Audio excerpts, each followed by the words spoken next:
Polysécure, épisode spécial. Je suis accompagné d'Alexandre. Salut. Ça va bien? Ça va toujours très bien. Je suis également accompagné de Jean-Luc. Ça va bien? Oui, bonjour Nicolas, ça va bien? Est-ce que tu peux te présenter parce que c'était ta première intervention sur le podcast? Oui, donc Jean-Luc Doumont, moi j'ai une firme de relations publiques et de gestion de crise, Doumont 360, et j'interviens lors de cyberattaques dans la réputation des entreprises. Donc j'accompagne ces entreprises à comment parler aux médias, comment parler aux partenaires et différentes choses comme ça dans les stratégies. Il y a beaucoup de travail dans ce domaine. Effectivement, puis c'est justement dans le cas qu'on va parler aujourd'hui, c'est d'autant plus important. Fait qu'aujourd'hui, on va faire l'autopsie de la crise de Sobeys qui, justement, dans le contexte, ont un problème de communication très grave et on va aborder. Je vais laisser Alexandre présenter, comme à l'habitude, un peu le topo, puis ensuite on va découler là-dessus, puis on va discuter de ce qu'on peut en retenir et ce qu'on peut retenir de cette expérience-là pour justement ne pas faire les mêmes erreurs. Alors Sobeys, c'est qui?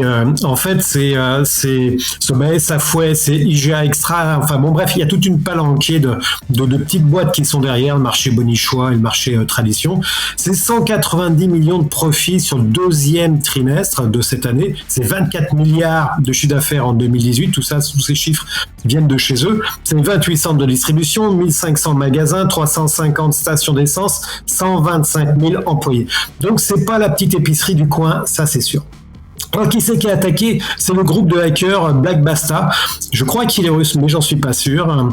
Et puis, il y a une demande de rançon de 500 bitcoins. Alors, 500 bitcoins, ça fait beaucoup d'argent. On en est du style, en fonction des journalistes, de 11 à 13 millions. Ça dépend, en fait, de la cotation du jour. En termes de déroulement, le 4 novembre, l'entreprise indique modestement vivre quelques problèmes informatiques dans un très bref communiqué. Et d'ailleurs, on va certainement en parler. Ils sont parmi les top 3 des entreprises qui communiquent vraiment très très bien dans ma catégorie. Ensuite de ça, le 11 novembre, ils ont déclaré un incident de confidentialité à la Commission d'accès à l'information du Québec, et on va parler un petit peu de la loi 25 avec Jean-Luc aussi. Les impacts qui sont visibles, forcément les commandes en ligne pour les clients, elles sont indisponibles, et encore à la date du 16 décembre, elles étaient partiellement encore indisponibles. La paie des employés dans la semaine qui a suivi l'incident, ça a été relativement problématique. Livraison aux détaillants, gros problème là-dessus. Et puis les commandes pour tous les sous-traitants, IGA Express, Shell et tout ça, là, ça a été plutôt mal barré. Alors, le coût de la cyberattaque, Empire, donc, qui est la maison mère de Sobeys, c'est un peu la même chose d'ailleurs, Empire Sobeys, estime que l'incidence financière sur le bénéfice net annuel pour l'exercice 2023 sera d'environ 25 millions de dollars. Et ça aurait pu être utilisé à bien des choses, ces 25 millions de dollars. Déduction faite des recouvrements d'assurance. Je sais pas combien est-ce qu'ils vont payer là, mais la facture va être quelque chose. Et ça, c'est Empire qui l'écrit dans ses résultats financiers qui ont été publiés hier. Et je vous invite à aller voir la publication du comité de presse chez justement Empire Company Limited. C'est dans le top 3. Sincèrement, c'est dans le top 3. Oui, absolument. Puis rajouter là-dessus, c'est sur les médias sociaux, les employés ont intervenu beaucoup. Ah oui. Ont passé des commentaires, ils ont fait fuiter de l'information interne, des communiqués internes qui ont discuté là.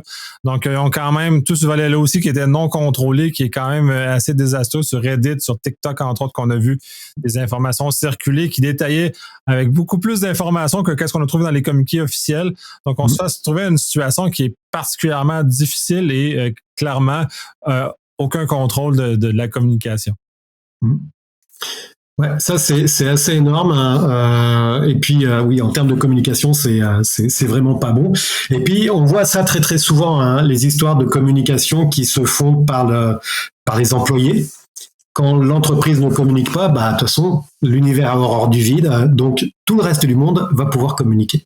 Oui, et puis en gestion de crise, ce qu'il y a, c'est qu'il faut, en premier, c'est d'aller chercher la cohésion avec toute l'équipe, avec tout le monde, pour pas qu'il y ait de l'information qui puisse sortir puis qui puisse fuiter, comme on dit, aux journalistes. Parce que ce qu'il faut comprendre, c'est qu'un journaliste, puis il y en a plusieurs qui font ça à travers le Québec, puis même en Europe, quand arrive une cyberattaque dans une entreprise, ils prennent les voies, on va dire, naturelles, ça veut dire la directrice ou le directeur général pour avoir une information, mais ils contactent en privé, soit par Facebook, Instagram, TikTok, les employés, en disant « je te garde l'anonymat, mais donne-moi de l'information ». Donc, eux, ils ont besoin d'avoir de l'information. Puis, il y a des employés qui donnent rien comme information. Puis, il y en a d'autres qui donnent tout, qui transfèrent les courriels. On a vu ça même sur Instagram. Moi, j'ai vu ça sur Instagram. Ils faisaient des interventions, puis ils taguaient directement Sobase. Et ça, c'est assez énorme. Hein. Les premières, en effet, comme tu le dis, Jean-Luc, les premières actions qu'il y a à faire en termes de communication, oui, c'est d'indiquer à tout le monde, ne dites rien. Le point unique de communication, c'est la directrice de com ou le directeur de com, par exemple. Donc, pas de commentaires sur les réseaux sociaux, etc. Tout cet appel, ce rappel, à toute évidence, il n'a pas été fait parce que ils se sont gâtés, en fait, sur les réseaux sociaux. Ah non, ils se sont vraiment gâtés. Puis, Alexandre, tu sais aussi bien que moi, quand tu fais un plan de gestion de crise, tu mets comme, on va dire, une recette en place. Moi, j'aime pas le mot recette parce que moi, je dis souvent, chaque cyberattaque est différente. Donc, ce qu'on met comme plan d'intervention dans une gestion de crise est complètement différent d'une entreprise à une autre. Mais là, ça a été barre open pour les employés. C'est un plat de bonbons dans lequel ils se sont jetés. Il y a eu puis je rappelle aussi qu'il y a eu des employés, les détaillants par exemple, d'IGA et tout ça, ils ont reçu un courriel pour dire, de Sobase, ils ont reçu un courriel pour dire, on a eu une cyberattaque, mais ne dites rien, si jamais on vous pose des questions, ne répondez pas aux journalistes.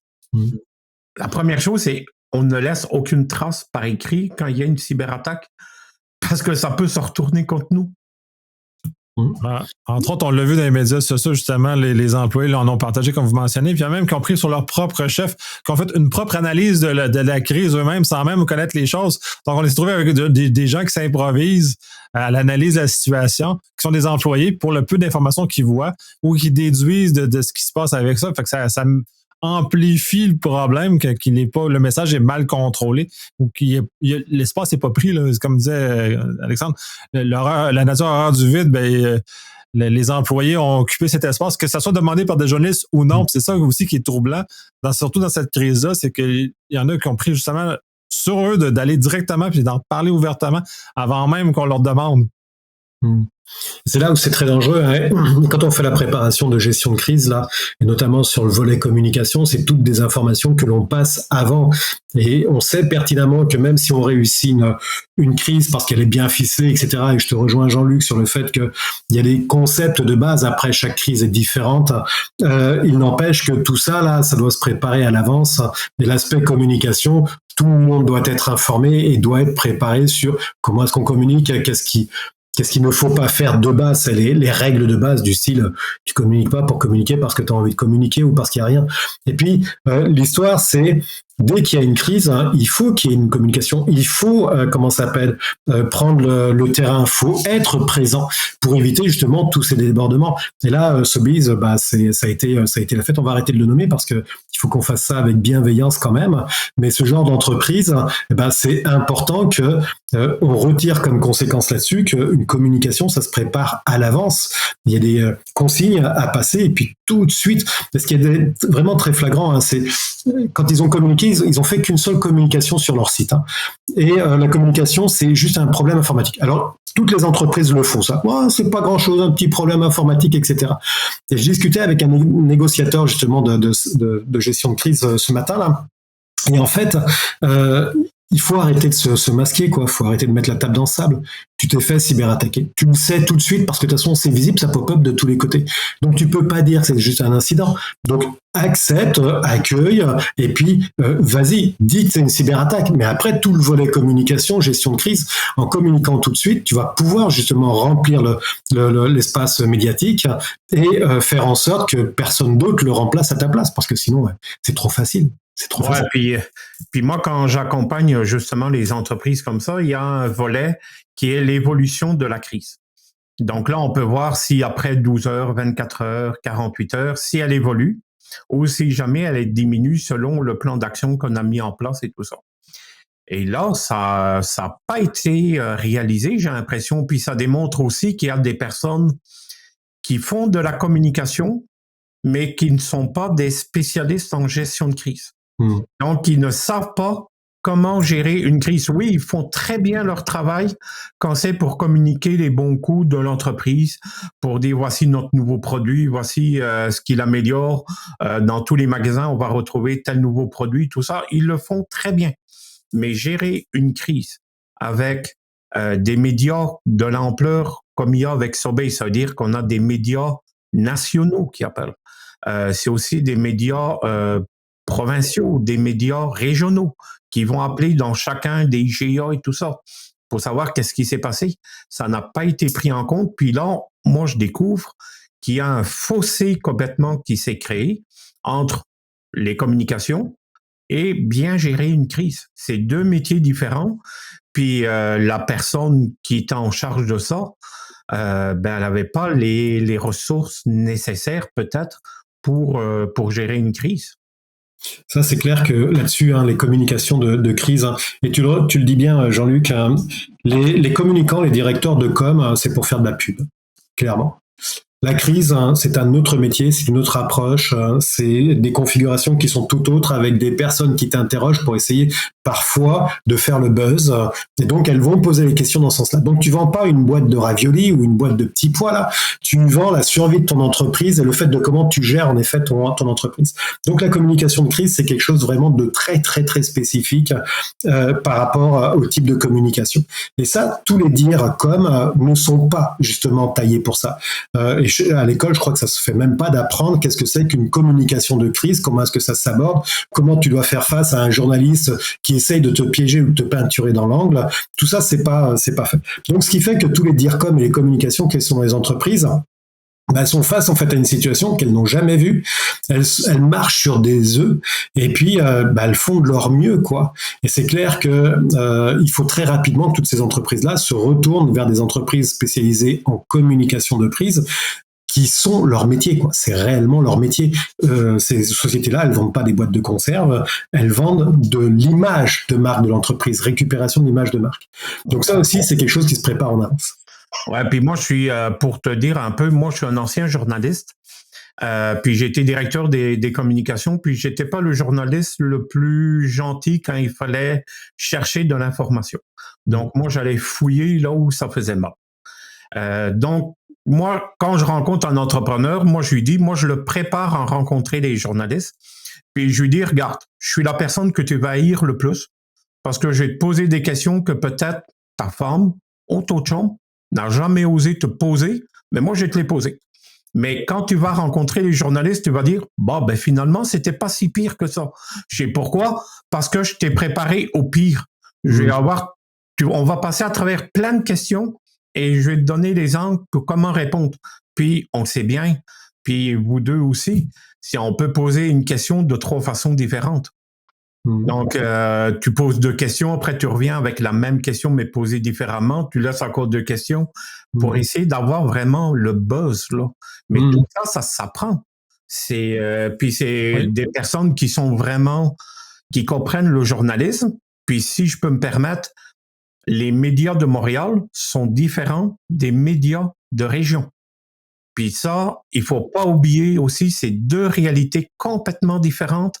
C'est qu'on n'agit pas de la même façon avec un média de Montréal qu'avec un média qui se trouve dans la région. C'est en région, on a la proximité. C'est-à-dire quand on va faire nos commissions, quand on va voir notre enfant jouer au soccer, on rencontre le journaliste.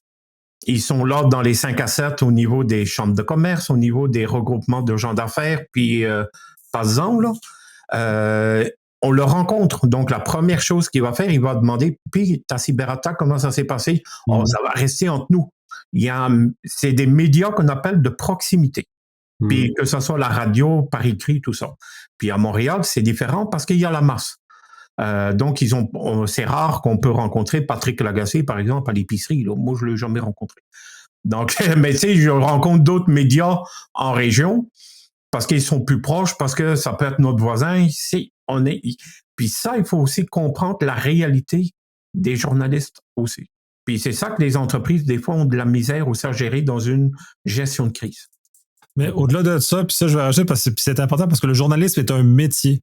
C'est un métier très spécifique et on ne peut pas affronter un journaliste si on n'a pas l'encadrement nécessaire parce que eux autres font leur job, qu'ils font très bien d'ailleurs, mais on n'a pas la préparation qu'eux ont cette préparation-là à poser des questions. Donc, il faut cette préparation, cet encadrement-là. On ne peut pas aller devant les médias de façon non préparée, sinon on va se faire bouffer de tout rond. Puis c'est normal qu'on se fasse bouffer tout rond parce qu'on n'est pas habitué, on est dans une arène qui n'est pas la nôtre, qu'on n'est pas habitué à ce genre de choses-là. Puis beaucoup de gens font cette erreur-là, puis en gestion de crise, c'est encore pire parce que c'est pas une communication qu'on a le temps de réfléchir, une communication de crise, c'est une communication d'action et d'immédiat et de tout le temps être pris dans ça. Puis en plus, on a les journalistes qui nous propulsent encore plus dans l'action et qui nous obligent à nous commettre sur des informations qui sont relatives à l'action. Puis il y a la fameuse phrase qu'Alexandre a dû voir aussi. Ils font un court communiqué de presse, puis nous ne répondrons à aucun autre commentaire. Ouais. C'est la place pour toutes les suppositions, toutes les rumeurs. Là, c'est encore une fois, c'est plat de bonbons, puis là, tu peux penser à plein de choses. Il y a des erreurs comme ça à ne pas commettre. C'est clair qu'en termes de communication, oui, il y a une formation à avoir avant pour les communicants là, et puis la personne qui va passer aux grilles devant les journalistes, c'est ce que tu fais, Jean-Luc. Hein, je crois que tu formes des personnes comme ça là, et c'est vrai que c'est super important là de faire ce genre de choses là. Puis je suis pas la personne la plus aimée quand ça arrive parce qu'ils se disent ils vont pas poser ces questions-là. Ben peut-être. Peut-être ils vont te poser cette question-là, puis combien de personnes qui ont été touchées, est-ce que les données personnelles ont été touchées? Ils vont poser vraiment des questions pointues, parce que le journaliste, c'est là pour avoir l'information, puis d'une façon qui n'est pas là pour réaliser un publi-reportage, c'est-à-dire l'entreprise a été cyberattaquée, puis tout va bien, puis non. Il est là pour aller chercher la nouvelle, puis aller chercher la vérité. Ouais, clairement. Et par rapport à ça, là, une fois que ce que je faisais là tout à l'heure, je fais une conférence et je parlais justement du volet communication. Et en fait, t'as beau avoir toutes les procédures de gestion de crise et puis de t'en sortir du feu de Dieu, là, puis être vraiment fier de ta gestion de crise, là, la communication, là, si tu la rates, c'est encore pire que si tu as raté ta gestion de crise, là. Et très souvent, c'est ce qu'on voit, et le volet communication, moi, dans toutes les gestions de crise que je mets là, c'est le volet le plus compliqué à mettre en place parce que, en fait, ils veulent pas communiquer, ils ne savent pas communiquer, c'est pas leur priorité. Et puis la réponse que j'ai très souvent, mais on verra le moment venu, on communiquera le moment venu, quoi. Oups, ouais, c'est ça, comme tu fais la tête, en effet, Nicolas Loïc. Non, ça c'est dangereux, ça c'est improvisé dans un métier dans lequel on n'est pas habilité. C'est ça que je mentionnais, c'est vraiment un métier spécifique avec des habiletés particulières, une formation qui s'ensuit. Moi, je m'improviserai jamais là-dedans. Aussi bon que je peux penser que je suis en communication, je m'improviserai jamais là-dedans parce que je vais me faire bouffer tout rond, là, mais tout rond, là, c'est malade. Ouais. Mais c'est plaisant, hein. Quand je fais des simulations, justement, parfois je joue le rôle du journaliste, mais c'est amusant, quoi. C'est vraiment amusant. Tu peux peinturer quelqu'un dans un angle sans aucune difficulté, quoi. Et la personne ne sait plus quoi répondre. Puis quand elle répond plus, tu réembarques en disant, OK, mais vous n'avez pas de réponse, mais donc vous ne faites rien. Qu'est-ce que vous faites par rapport à ce qui s'est passé? Vous vous rendez compte? Vous avez des personnes qui ont leur identité, blablabla, blablabla. Et tu peux détruire une personne de façon vraiment très facile par rapport à du journalisme. Détruire une personne, mais aussi la réputation. Oui, c'est ça, oui, c'est ce que j'entends. Hein, c'est ce que j'entends c'est l'entreprise qui a mis 10 ans, 15 ans pour avoir une bonne réputation, puis sur une mauvaise communication, en l'espace de 2 heures, 3 heures, 10 heures, toute sa réputation, elle est à la une de tous les médias, mais pas pour les bonnes raisons. Là, c'est sa réputation qui vient en prendre un coup. Puis, on le sait maintenant avec la force des réseaux sociaux, ça peut être tourné vraiment à la dérision. On peut se foutre de la gueule de l'entreprise si jamais elle communique mal, puis ça peut se revirer contre elle aussi. Là. Ouais, bon, on va voir apparaître des mimes ou de toutes les choses. De toute façon, les réseaux sociaux comme TikTok favorise les créateurs. Donc, les créateurs, justement, puis ce que j'ai vu comme vidéo sur TikTok, étaient justement des parodies ou des choses déjà en début de crise, donc ont déjà perdu ce contexte-là. Et de justement, malheureusement, ne pas avoir réussi à rattraper le message. Puis, moi, je trouve ça fascinant parce que en 2022, on en a vu d'autres. Cette façon d'agir-là, on la voyait il y a 10, 15 ans où c'était plutôt rare, les instants de sécurité publique. On balayait en dessous du tapis, c'était pas grave. Maintenant, on n'est plus dans ce univers-là. Les médias sociaux sont l'autre exemple de diffusion rapide de l'information. Les journalistes aiment beaucoup Twitter, entre autres, donc c'est une plateforme de communication qui accélère cette façon de véhiculer l'information. Ce que les entreprises ne semblent pas avoir compris. Ils réagissent encore à la papa, à l'ancienne façon. Ils sont restés à un temps ancien, alors que c'est vrai que les médias sociaux, là, c'est une traînée de poudre. Tu balances un truc sur les médias sociaux, là, t'es sûr que la planète entière est au courant à peu près dans l'heure qui suit, quoi. Donc, t'as intérêt d'être attentif dans ce que tu dis et puis de te préparer, quoi. Je comprends pas quand allez, on va dire en 2023, parce qu'on va arriver en 2023 dans quelques jours, mais je ne comprends pas que à cette époque, on n'est pas encore capable de comprendre que la communication, là, c'est le nerf de la guerre, et que dans une gestion de crise, ce qui va être le plus important à gérer, ça va être la communication. Tout le reste, en fait, c'est de la quincaillerie, c'est des procédures, c'est de la reconstruction, machin, etc. Mais la communication, derrière ça, c'est de l'humain.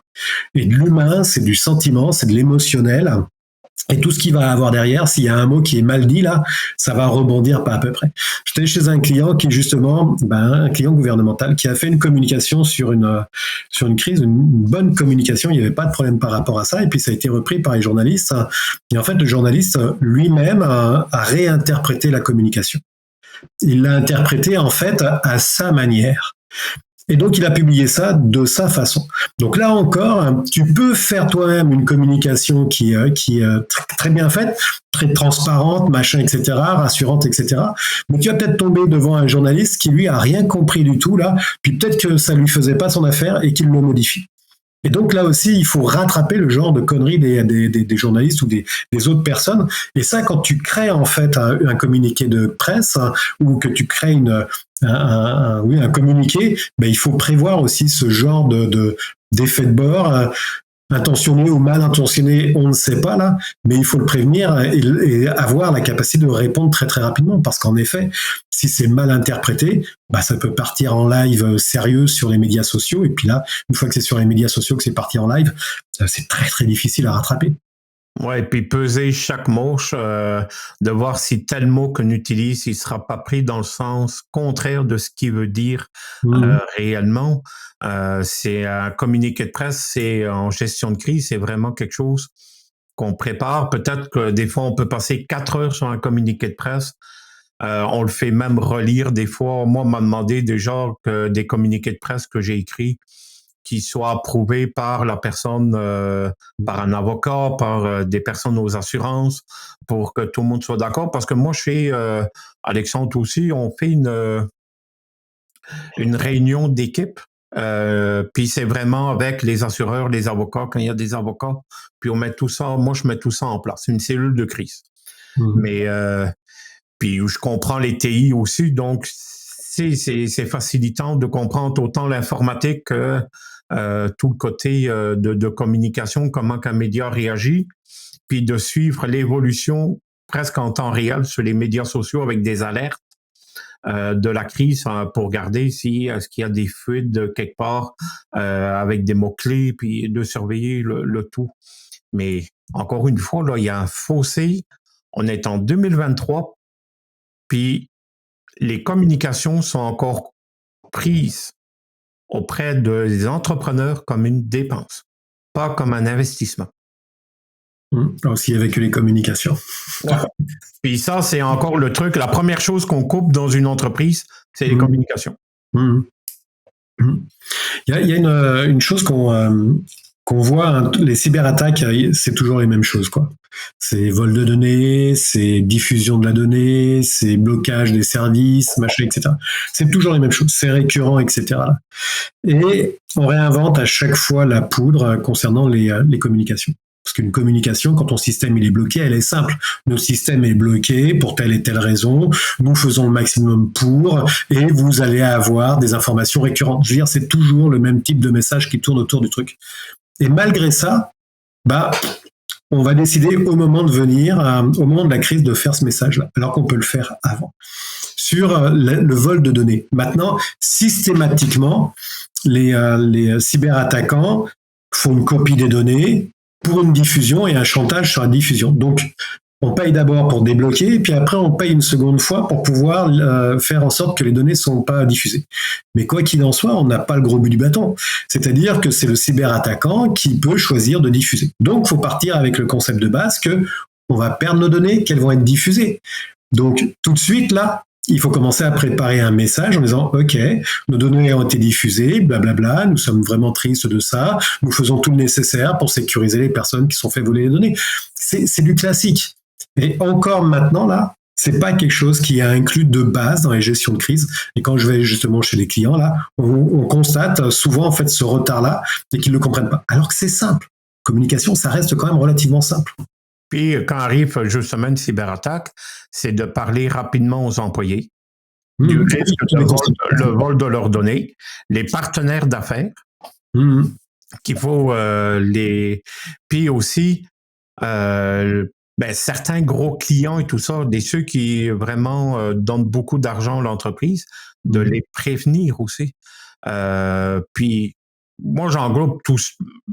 Il y a plein de choses. Moi, j'ai des communications différentes pour chaque intervention et tout ça. Puis, mais il faut les prévenir. Puis là, je vois aussi, on le fera au moment venu.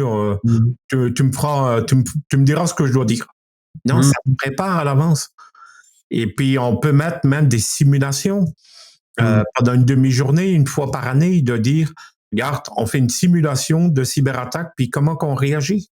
Mais puis il y a même plus que ça, parce que là, tu as mis un point intéressant, c'est là, on parle de communication au grand public, c'est une chose, mais il y a tout le volet de ses fournisseurs, entre autres, dans un cas comme qui nous occupe de cette compagnie-là, elle n'a pas un fournisseur, elle en a vraiment beaucoup, et d'improviser cette communication-là lors de la crise, au lieu d'avoir déjà quelque chose de moins de préparer, peut-être pas de complet, mais de préparer, puis de dire, OK, et de mapper tout, d'avoir la liste de tous ces fournisseurs-là, à qui on parle, comment on organise ça. Cette communication-là aussi est importante parce que là, ces fournisseurs-là aussi vont être inquiets dans l'histoire.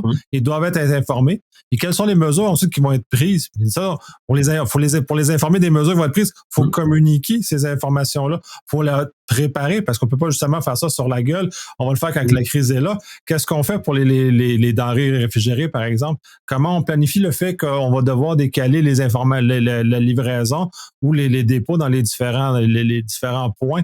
Ça se prépare pas juste comme ça. Quand la crise est là, ça demande beaucoup plus que ça. Ouais, clairement. Et tu vois, je rebondis sur ce que tu dis parce que tu parles des fournisseurs et en effet, les fournisseurs, c'est super important de communiquer avec eux, mais ils vont pas être front client. Par contre, ceux qui sont front client là, c'est IGA Extra, c'est le Food, IGA, machin, Foodland, etc. Et là, eux, ils sont vraiment face encore aux clients. On se retrouve un petit peu comme le fournisseur de voitures, là, de véhicules récréatifs, donc j'ai oublié le nom, BRP. Et BRP, on est dans le même genre de système. BRP, ce qui s'est passé, c'est que c'est eux qui ont été attaqués, pas les sous-traitants. C'est eux qui ont été attaqués. Par contre, ça a eu un impact sur les sous-traitants ou les revendeurs ou peu importe. Et eux, les sous-traitants et les revendeurs, ils se retrouvaient bec dans l'eau, en fait, face en fait aux clients. Et eux aussi, ils sont mal pris parce que c'est eux qui sont front en fait aux clients. Donc il y a la communication en effet vis-à-vis de BRP vis-à-vis de ses filiales ou en effet de Sobeys vis-à-vis de ses filiales aussi, je ne sais pas si on peut appeler ça comme ça, là, où là aussi il faut préparer les communications de ses filiales. Parce que c'est comme, et très souvent c'est ce qu'on voit en crise, c'est que c'est comme quand tu jettes un caillou dans l'eau, tu vois l'impact, tu vois juste le plouf, mais tu vois pas les petites vaguelettes qui vont attaquer la berge. Et en fait, ce qui est important aussi, c'est de traiter en termes de communication la berge. Parce que tous ces magasins-là, eux, là, ils ont affaire directement aux clients et il faut qu'ils aient une communication. Et il faut que cette communication soit déjà, elle aussi, préparée et adaptée à leur clientèle, qui n'est pas la même que Sobeys. Mais aussi, il faut que ça se joue sur les réseaux sociaux, ça se joue sur beaucoup en fait de moyens médias sur lesquels ça va communiquer.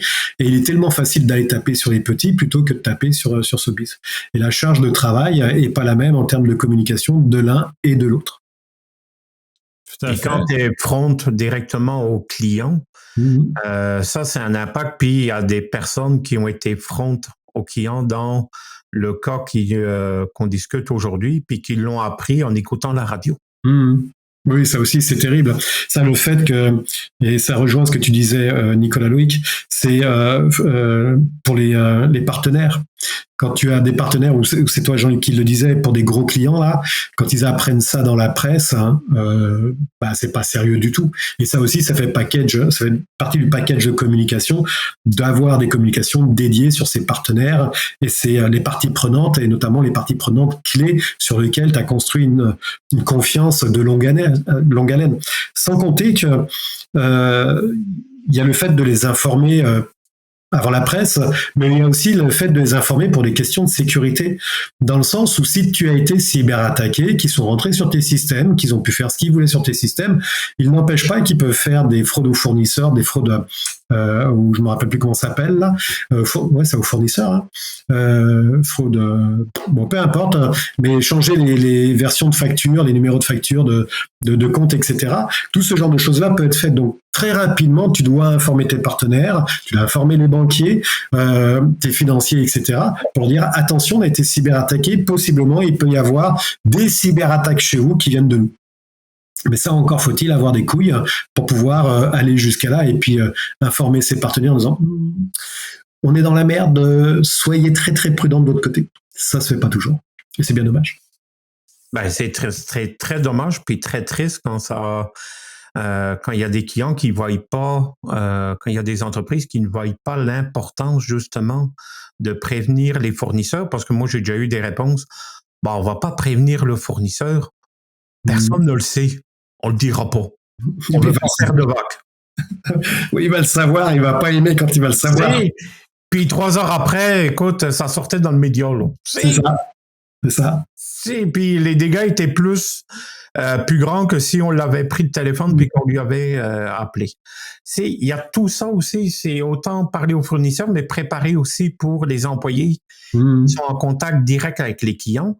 Une sorte de question-réponse, c'est si jamais un client vous pose telle question, voici la réponse. Puis si vous avez plus de questionnements, contactez la personne qui s'occupe des communications. Puis il y a tout ça aussi à préparer, un genre de question-réponse QA pour les représentants aux ventes, pour les personnes dans la commercialisation, puis qui sont front directement avec les clients. Puis dans 95%, ça se fait pas.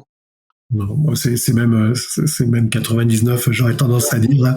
Je veux être gentil, Alexandre. Ouais, je vois que tu veux être gentil là, mais il y a une grosse lacune par rapport à ça là. Oui, Et puis plus ça va aller là, et je discutais justement avec Lilian ce matin là, lorsque j'ai fait l'interview,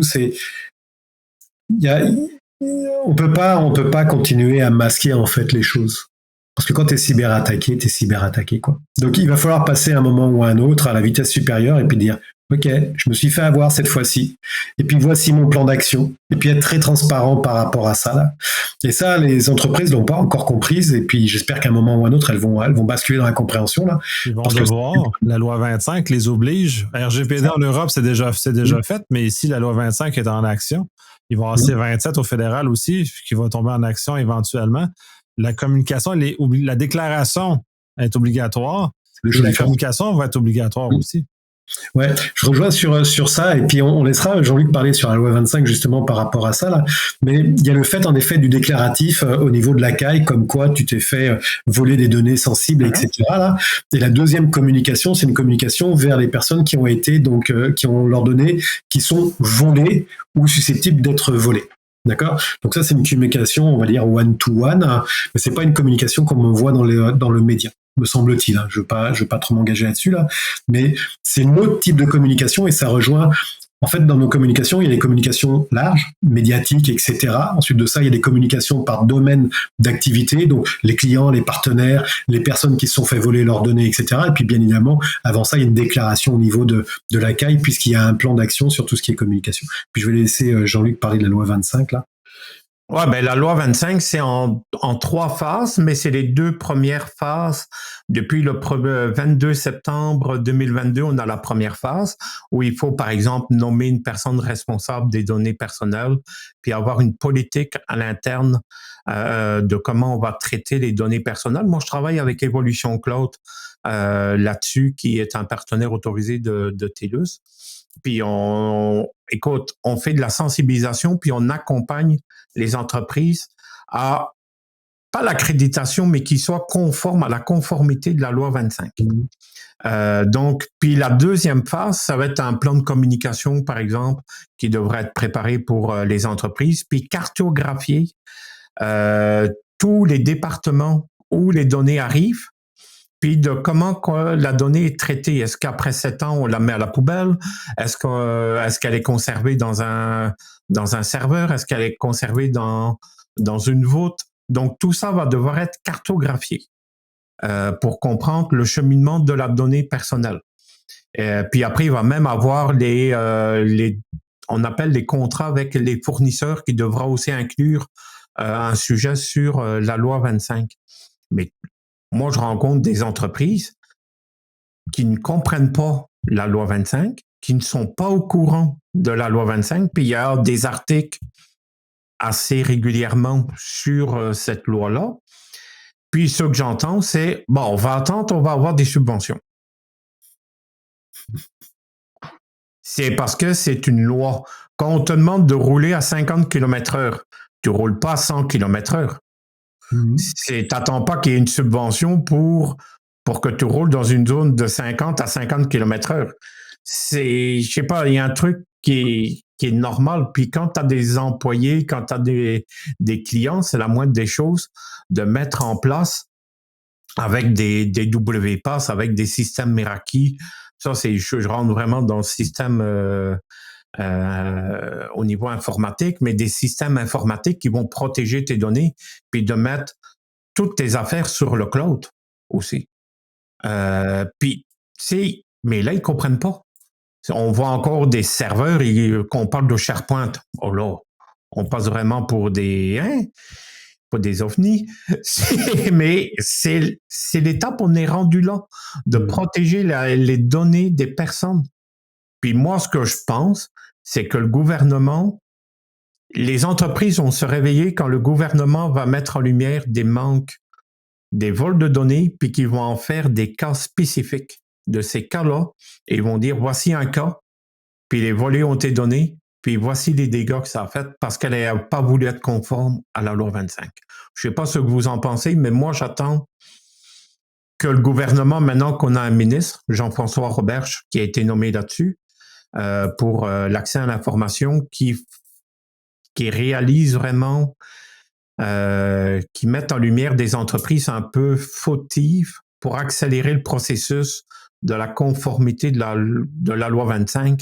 Puis on le voit avec RGPD. RGPD. Oui, qui existe en Europe et tout ça. Puis, écoute, en Europe, c'est rendu presque normal de cela. Mais la normalité est intéressante, mais c'est parce que ce qui va, puis ça, j'avais dans un ancien podcast, je pense, puis là, je vais le remettre sur celui-ci aussi. Il y a un registre de toutes les amendes faites au RGPD et c'est étonnant la quantité d'amendes qui sont distribuées de ça, parce qu'il y a les grands cas médiatiques, genre Google, Facebook, Meta, tout ça, qui se font asperger. Mais il y a plein de petites amendes à 4, 5 000, 6 000 euros qui sont faites à des petites entreprises qui n'ont pas respecté parce qu'il y a eu un incident, puis là, il n'y avait pas le fameux plan de communication qui est obligé, il n'y avait pas la cartographie de leurs informations, donc il n'y avait pas de conformité à la loi.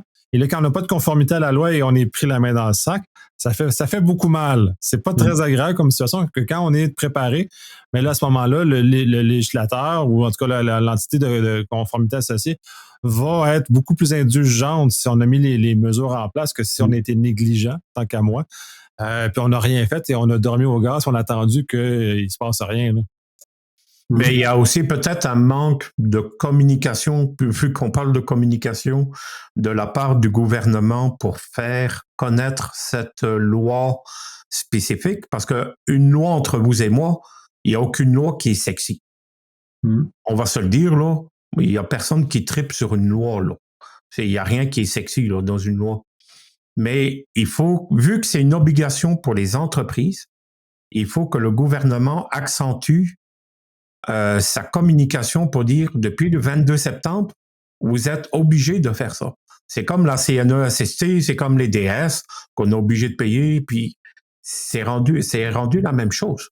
Donc, il faut qu'il y ait un plan chez eux de communication auprès des entreprises pour dire, voici, vous avez une entreprise en fonction au Québec, vous devez faire ça. Puis ça n'a pas encore été réalisé.